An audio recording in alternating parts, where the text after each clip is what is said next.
You ask Tiger to solve. This deals with linear equations with one unknown. The final result is t equals 15/2. Let's solve it step by step. Group all t terms on the left side of the equation.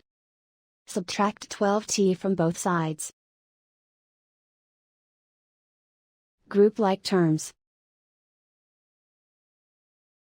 Simplify the arithmetic. Group like terms. Simplify the arithmetic. Group all constants on the right side of the equation. Subtract 30 from both sides. Simplify the arithmetic.